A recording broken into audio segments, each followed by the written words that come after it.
warahmatullahi wabarakatuh.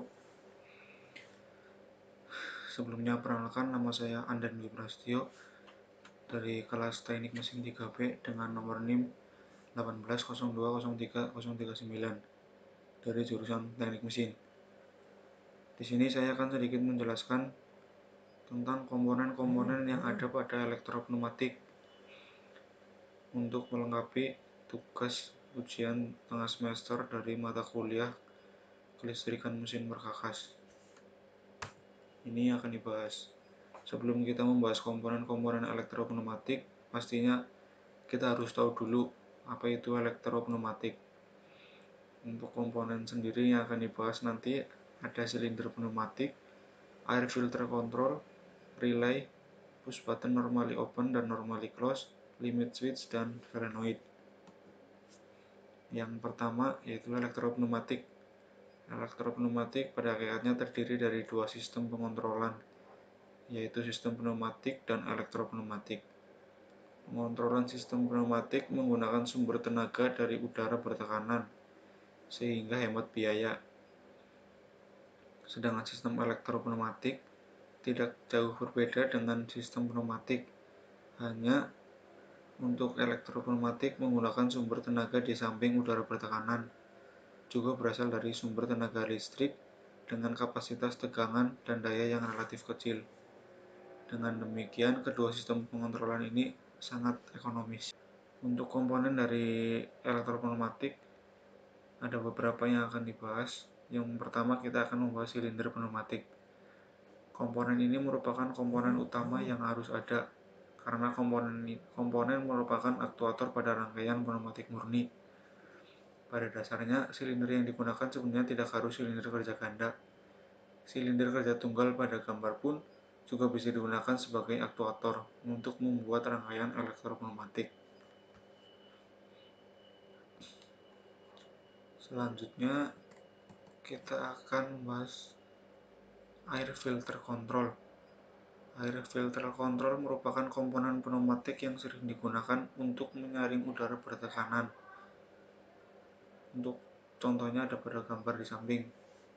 Tujuannya yaitu untuk menyaring udara yang akan masuk ke sebuah sistem elektropneumatik atau elektropneumatik agar dari sistem pneumatik maupun elektropneumatik itu sendiri tidak cepat rusak karena kotorannya tidak disaring terlebih dahulu.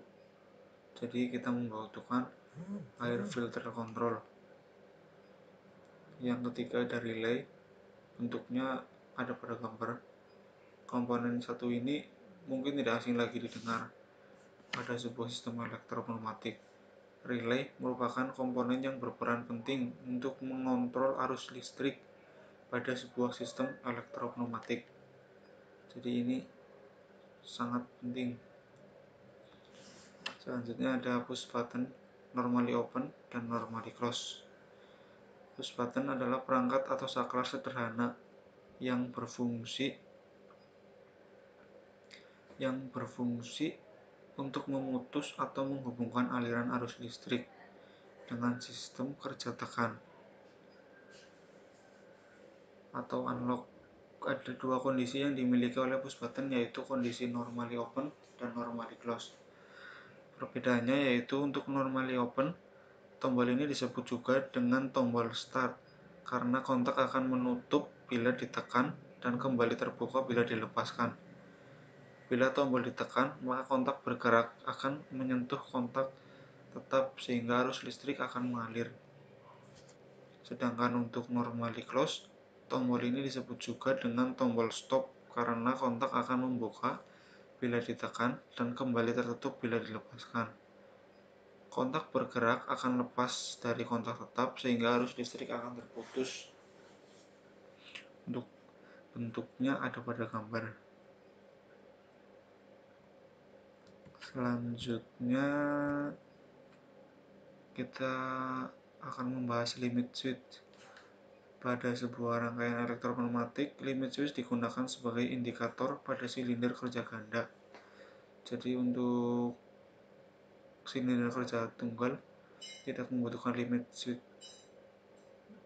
Ini digunakan untuk mendeteksi posisi piston apakah sudah pada kondisi maksimum atau minimum. Biasanya untuk limit switch sendiri diletakkan pada ujung posisi saat silinder berada dalam kondisi maju dan pada ujung dalam kondisi silinder saat mundur. Yang terakhir ada solenoid. Pada rangkaian elektropneumatik, solenoid digunakan sebagai pengatur jalur angin pada saat angin akan disalurkan ke aktuator atau silinder. Untuk bagian-bagian dari solenoid sendiri ada input, output, dan pengontrol katup. Komponen ini merupakan hal yang utama harus ada pada rangkaian elektropneumatik. Untuk mengontrol solenoid dibutuhkan arus DC, arus arah, yaitu aliran elektron dari suatu titik yang energi potensialnya tinggi ke titik lain yang energi potensialnya lebih rendah. Digunakan sebagai penggeser katup yang akan di dalam solenoid dengan cara mengaktifkan magnet yang ada dalam solenoid, sehingga katup bisa bergeser untuk mentransfer udara bertekanan. Sekian sedikit penjelasan tentang komponen-komponen elektropneumatik. Semoga video yang singkat ini dapat bermanfaat untuk teman-teman semuanya. Mohon maaf bila masih banyak kesalahan, dan terima kasih. Wassalamualaikum warahmatullahi wabarakatuh.